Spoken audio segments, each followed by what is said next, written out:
നമസ്കാരം. Raf talk ഫുട്ബോളിലേക്ക് അവർക്കും സ്വാഗതം. ഫിഫ വേൾഡ് കപ്പിൽ ഗ്രൂപ്പ് സ്റ്റേജിലെ 3-ാം റൗണ്ട് മത്സരങ്ങൾ പുരോഗമിക്കുകയാണല്ലോ. ബ്രസീലിൻ്റെ എതിരാളികൾ ആരാണ് റൗണ്ട് ഓഫ് 32 എന്നുള്ള കാര്യം തീരുമാനമായി കഴിഞ്ഞു. ജപ്പാനോ നെതർലൻഡ്സോ എന്നുള്ളതാണ് ആരാധകർ ഉറ്റുനോക്കിയിരുന്നത്. കാര്യം വ്യക്തമായി.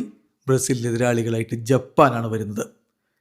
ജൂൺ 29, അതായത് തിങ്കളാഴ്ച രാത്രി ഇന്ത്യൻ സമയം 10:30 ബ്രസീലും ജപ്പാനും തമ്മിൽ നോക്കൌട്ട് സ്റ്റേജിൽ ഏറ്റുമുട്ടുന്നത്.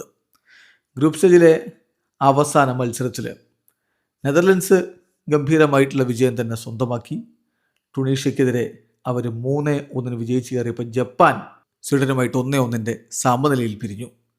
കളിയുടെ 56-ാമത്തെ മിനിറ്റിൽ മയേഡയാണ് ജപ്പാൻ്റെ ഗോൾ നേടിയത്.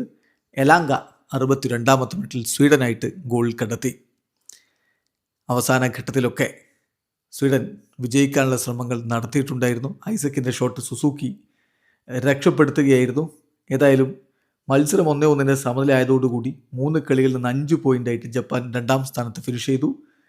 3 കളികളിൽ നിന്ന് 7 പോയിൻ്റുള്ള നെതർലൻഡ്സ് 1-ാം സ്ഥാനം പിടിച്ചു. സ്വീഡന് 3 കളി 4 പോയിൻ്റ്, അവരും മുന്നോട്ട്. മികച്ച 8 3-ാം സ്ഥാനക്കാരിൽ ഇടം പിടിച്ചുകൊണ്ട് സ്വീഡനും മുന്നോട്ട് കയറിയിരിക്കുന്നു. നെതർലൻഡ്സ് ടുണീഷ്യക്കെതിരെ ഗംഭീര ആധിപത്യം പുലർത്തി. ആദ്യ 5 മിനിറ്റിനുള്ളിൽ തന്നെ അവർ ലീഡെടുത്തു. ഷ്കെറിയുടെ ഓൺ ഗോളിൽ നെതർലൻഡ്സിന് ലീഡ്.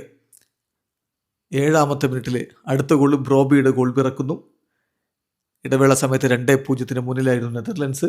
2-ാം പകുതിയിൽ മസ്റ്റോഡിലൂടെ ഒരു ഗോൾ ടുണീഷ്യ മടക്കിയെങ്കിലും 62-ാമത്തെ മിനിറ്റിൽ വാൻ ഹെക്ക് കൂടി ഗോളടിച്ചപ്പോൾ നെതർലൻഡ്സ് 3-1 ഗംഭീര വിജയം നേടുകയായിരുന്നു. അങ്ങനെ നെതർലൻഡ്സ് ഗ്രൂപ്പിൽ 1-ാം സ്ഥാനക്കാരായിക്കൊണ്ട് മുന്നോട്ട് പോകുന്ന കാഴ്ച. നെതർലൻഡ്സിന് എതിരാളികളായിട്ട് മൊറോക്കോയാണ് റൗണ്ട് ഓഫ് 32. വീഡിയോ അവസാനിക്കുന്നു. ഫുട്ബോൾ ലോകത്തെ കൂടുതൽ വിശേഷങ്ങളുമായി റാഫ് ടോക്സ് എത്താം.